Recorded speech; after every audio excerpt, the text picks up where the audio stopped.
injuries to patients and staff and save on labor. At Peace Health in Eugene, Oregon, lifts cut nurse back injuries by 80% and paid for themselves in 2.5 years. Inefficient work areas increase stress and fatigue and keep nurses from their patients. They waste money and drive good nurses from the profession.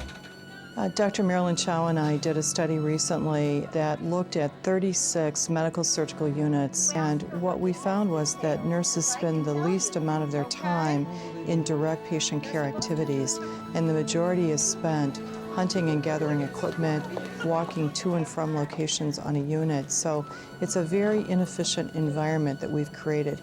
Nationally, there's about a 20% rate of turnover for nurses alone. And the cost, according to Robert Wood Johnson, is almost $70,000 for replacement.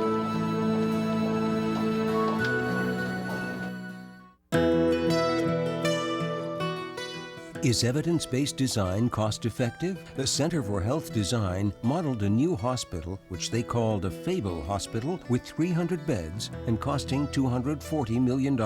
It estimated that an additional investment of $12 million in designs for improved safety and quality would pay back the investment in the first year. We are in the midst of a profound sea change in healthcare, and it is a change towards transparency of information, particularly measurement and public reporting of all kinds of quality and cost indicators. And that will put enormous pressure, in turn, on institutions to perform. Even the ability of a hospital to borrow money will be affected in the future by measures of quality.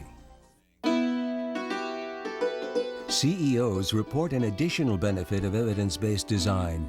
It gives a hospital the chance to rethink its culture and care models, to ask not only how it can increase efficiency, but how we should define it. Come up and we'll see what's going on. Efficiency for the nurse, efficiency for the insurance company, efficiency for the hospital administrator. Ooh, that was fun. Or should we really be talking about patient-centered efficiency and patient-centered evidence-based design? In any construction project, large or small, it's not the architects and designers, but the CEO who understands the culture and the care model of the hospital who has to be the vision keeper. We wanted to create more public space, larger patient rooms, bigger windows, bathrooms in every room, and we wanted to do it at the cost of a traditional facility, and we've proven that it can be done. One of the other really important guiding principles at Woodlands is to challenge the status quo. Boards of trustees and CEOs and leadership teams often get only one time in their whole career to build a new hospital or to replace much of a hospital. The chance and the opportunity, in fact the obligation to do it right, to use the best knowledge we have, is enormous. We cannot afford to miss that opportunity. It's going to make a difference in patients' lives, in caregivers' lives, and it's going to have a positive economic benefit.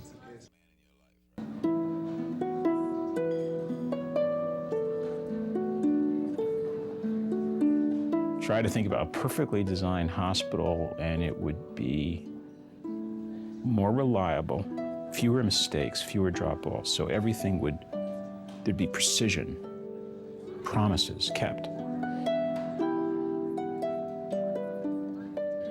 It would be peaceful, healing,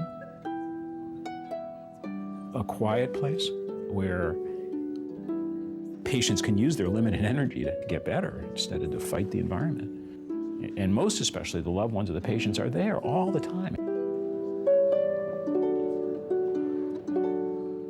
There'd be a sense of things in their place and a place for everything.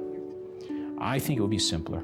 I think the clutter and the complexity and the machines and the bells and the whistles need to be managed out of the care.